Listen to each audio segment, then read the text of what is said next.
मामा TV. Chocolate train. Munshipur नाम के गांव में चिंदू करके एक बेकरी का व्यापारी था। उस बेकरी में कई तरह के मिठाइयाँ, केक्स और पेस्ट्री भी थे, लेकिन व्यापार कुछ ज्यादा नहीं होता था। कुछ भी पैसे बचते ही नहीं थे। तभी उसने एक चाल सोचा, मुझे किसी भी तरह मेरे बेकरी का सेल्स बढ़ाना है। क्यों ना मैं एक प्रतियोगिता रखूं। मेरी बीवी तो चॉकलेट से गुड़िया और खिलौने बहुत अच्छी तरह बनाती है और इस दुनिया में ऐसा कोई भी नहीं होगा जिसे चॉकलेट पसंद न हो। ऐसा सोचकर वह पूरे गांव में एक घोषणा करता है, सुनो गांव वालों, मैं अपनी बेकरी में चॉकलेट ट्रेन खिलौने का प्रतियोगिता रख रहा हूँ। इस ट्रेन की खासियत यह है कि इसमें एक सोने का सिक्का रखा होगा। जिसको भी वह ट्रेन मिलेगा पूरा सोना उसी का होगा। लोग हैरान होकर सोच में पड़ जाते हैं। जब चंदू घर आया तो उसकी बीवी ने पूछा, क्यों जी, दिमाग ठिकाने पे नहीं है क्या? सोना क्या पेड़ पे उग रहा है? चॉकलेट ट्रेन में सोने के सिक्के रखेंगे क्या? देखा नहीं, सोने का कीमत आसमान को छू रहा है। अरे पगली, उस चॉकलेट ट्रेन में सोना कौन रख रहा है? ये सब तो मेरे सेल्स बढ़ाने के लिए एक चाल है। देखना इस ट्रेन की बिक्री कैसी रहेगी। उन पैसों से जितना भी सोना चाहे खरीद लो तुम।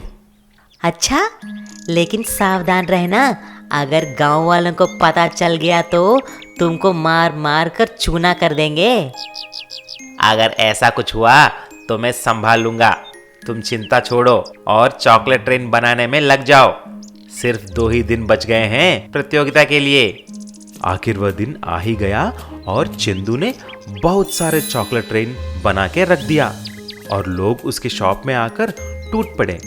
सभी लोग आकर 2 या 3 चॉकलेट ट्रेन खरीद कर लेके जाने लगे। उसी गांव में जगन करके एक झगड़ालू आदमी था। वह जब भी देखो किसी न किसी से झगड़ा करता था, लेकिन किसी को ठगता नहीं था। उसने भी ये चॉकलेट ट्रेन का घोषणा सुनकर चंदू के बेकरी पे आया। क्या चंदू भाई, सेल्स तो मस्त हो रहे हैं। ये चॉकलेट ट्रेन से तो तुम्हारी निकल पड़ी हैं। क्या बोलता है? अरे हाँ जगन भाई, आप उतना कुछ खास नहीं है। वैसे तो पूरा का पूरा उस सोने के सिक्कों में ही चला जा रहा है। अच्छा ठीक है, मैं भी अपना किस्मत परीक्षा करके देखता हूँ। मुझे सारे के सारे चॉकलेट ट्रेन दे देना। ऐसा बोलकर जगन सारे ट्रेन को पैसे देकर खरीद लेता है और वही के वही सारे ट्रेन को तोड़ने लगता है, लेकिन किसी भी ट्रेन में सोना नहीं था। तभी जगन सबके सामने ऐसा बोला, क्यों भाई लोग, देखा चंदू के चाल को? किसी भी ट्रेन में सोना ही नहीं है। क्या आपको कुछ मिला? नहीं जगन भाई, नहीं, कुछ भी नहीं मिला। ये सब देखकर सबको गुस्सा आ जाता है और लोगों को झूठ बोलकर ठगने के लिए सब लोग मिलकर उसकी खूब पिटाई करते हैं। सनतपुर नाम के एक गांव में मुंशीराम नाम का एक बड़ा शाहूकार रहता था। उसके पास बहुत सारे ट्रैक्टर थे, जिसको वह सबको किराए पे देके खूब कमाई करता था। एक दिन शिवाजी नाम का एक किसान मुंशीराम के पास आकर ऐसा बोला, सेठ जी, मेरा तरबूज का फसल अभी काटने का वक्त आ गया है। आपका ट्रैक्टर अगर किराए पे मिले तो मैं शहर जाकर बेच दूंगा। क्यों रे शिवाजी, अब तुम भी व्यापार करने लगे? मैं ट्रैक्टर किराए पे देता हूँ, लेकिन तुम्हारे सारा फसल मुझको ही बेचना है। उसकी बात मानकर शिवाजी सारा फसल लाकर मुंशीराम को बेचता है। जब मुंशीराम पैसे दिया, मालिक, ये क्या है मालिक? आपने तरबूज का दाम मार्केट रेट पे ही दिया, लेकिन आपके ट्रैक्टर का किराए में पूरा पैसा ले लिया है। अब मैं क्या खाऊंगा और क्या उगाऊंगा? ये तो सरासर अन्याय है। मेरे शिवाजी भाई, तुम क्या जानो व्यापार कैसे करते हैं? अभी निकलो यहाँ से। ऐसा बोलकर मुंशीराम शिवाजी को लात मार के भगा देता है। जब शिवाजी घर आता है तो सारी बात अपने बेटे विकास को बोलता है। तभी विकास ने ऐसा बोला, पापा आप उदास मत हो। मुंशीराम एक बड़ा कमीना है। उसको सबक सिखाने के लिए हम एक काम करेंगे। हम हमारी घर बेच देंगे, एक ट्रैक्टर और खेत खरीदेंगे ताकि हम हमारे फसल को खुद ही शहर में बेच सकें। विकास और शिवाजी घर बेचकर एक नया ट्रैक्टर और खेत खरीदते हैं। जब अगली बार फसल हुआ, सारे तरबूज को लेकर शहर ले जा रहे थे। तभी मुंशीराम कुछ गुंडों को लेकर वहां पर आ जाता है। क्यों रे शिवाजी, मुझसे ही पंगा ले रहे हो? जाओ रे, जाकर उस ट्रैक्टर को टुकड़े टुकड़े कर दो।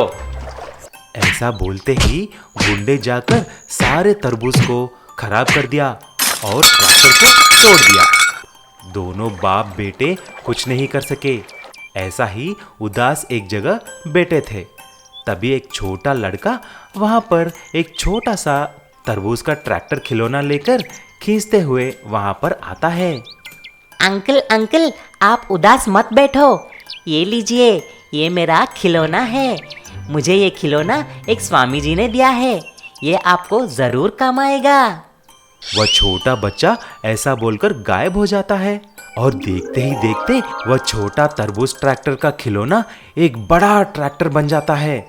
ये देखकर शिवाजी और विकास दंग रह जाते हैं। तभी विकास उसको चलाते हुए मुंशीराम के यहाँ जाता है। तभी सेठ ने बोला, तुमको अभी तक चर्बी नहीं उतरी क्या? फिर से मेरे सामने आगे जाओ रे, मेरा मुंह क्या देख रहे हो? जाकर उस ट्रैक्टर को भी तोड़ दो। ऐसा मुंशीराम ने उनके गुंडों को बोलता है।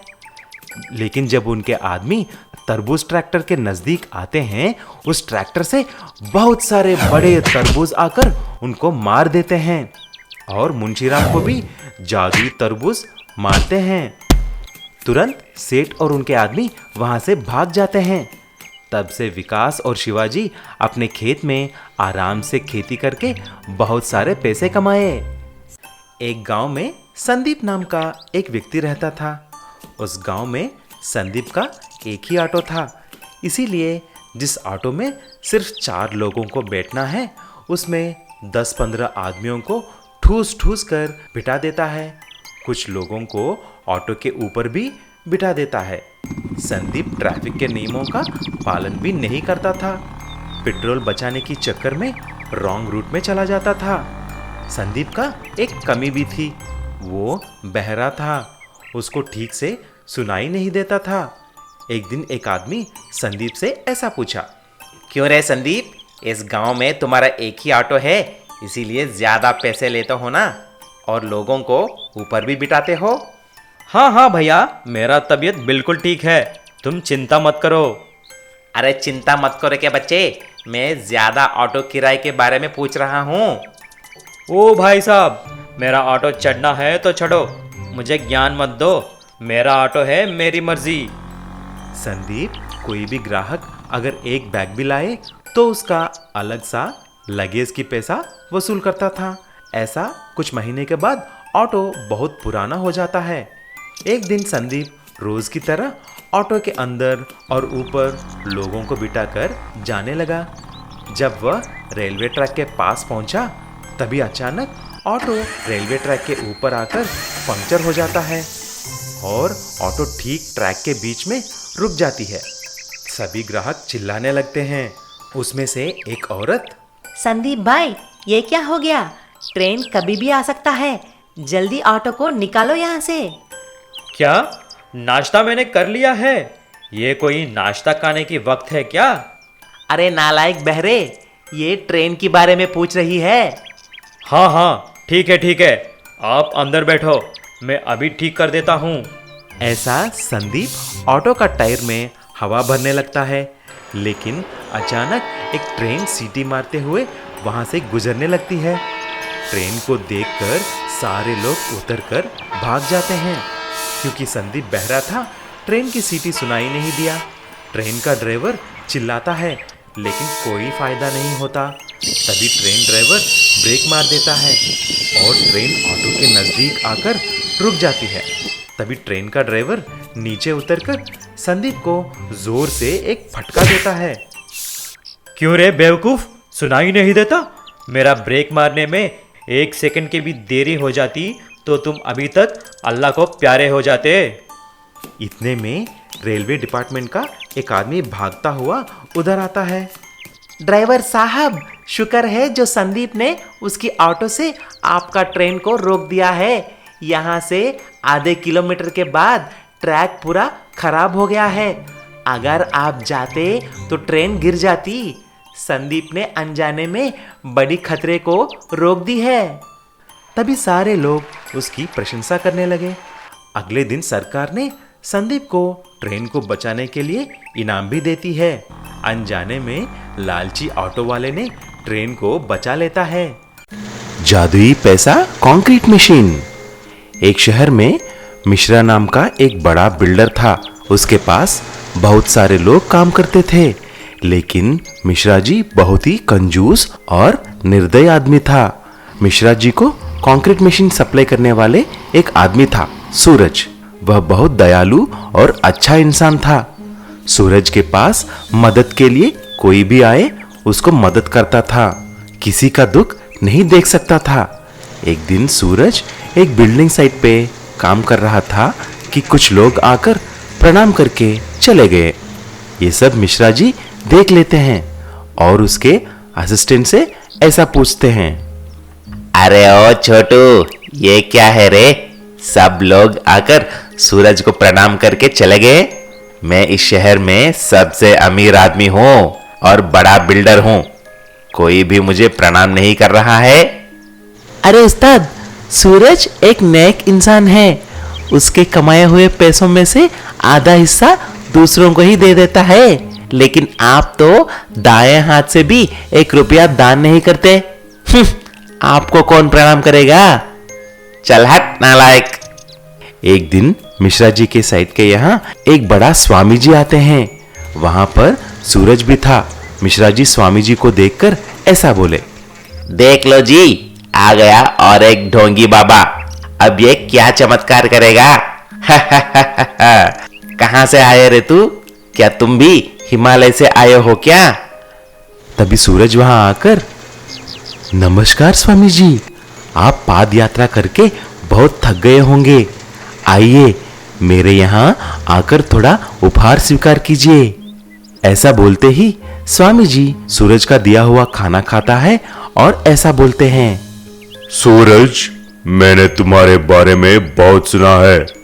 तुमको कोई भी आपत्ति हो या काम हो, मुझे याद कर लेना, मैं तुम्हें जरूर मदद करूंगा। ऐसा बोलकर वहां से चले गए। लेकिन मिश्रा जी सूरज को और स्वामी जी को देखते हुए हंसते रह गए। थोड़े दिन गुजरने के बाद सूरज की बीवी बहुत बीमार पड़ जाती है, लेकिन उसके पास उसे अस्पताल लेके जाने के लिए पैसे नहीं थे। तभी उसने स्वामी जी को याद करता है। वहां पर प्रकट हो जाते हैं। सूरज, मैं तुम्हारी दुविधा समझ सकता हूं बेटा। मैंने तुमको एक वरदान दूंगा। इसके बाद तुम जब भी तुम्हारे कंक्रीट मिक्सर को अपने हाथ से घुमाएगा, उसमें से पैसा निकलेगा। वह पैसा तुम अपने लिए और इस समाज में रहने वालों को सहायता करने के लिए इस्तेमाल करना। मैं वादा करता हूँ स्वामी जी, मैं उन पैसा जनहित के लिए ही इस्तेमाल करूंगा। तुरंत सूरज बाहर जाकर उसके घर के सामने जो कंक्रीट मिक्सर था उसे घुमाया। देखते ही देखते उसमें से बहुत सारे पैसे निकलता है। सारे पैसों को देखकर सूरज खुश हो जाता है। उन पैसों से सूरज अपने बीवी का इलाज करवाता है। उसके बाद सूरज स्वामी जी को जो वचन दिया उसे निभाता है।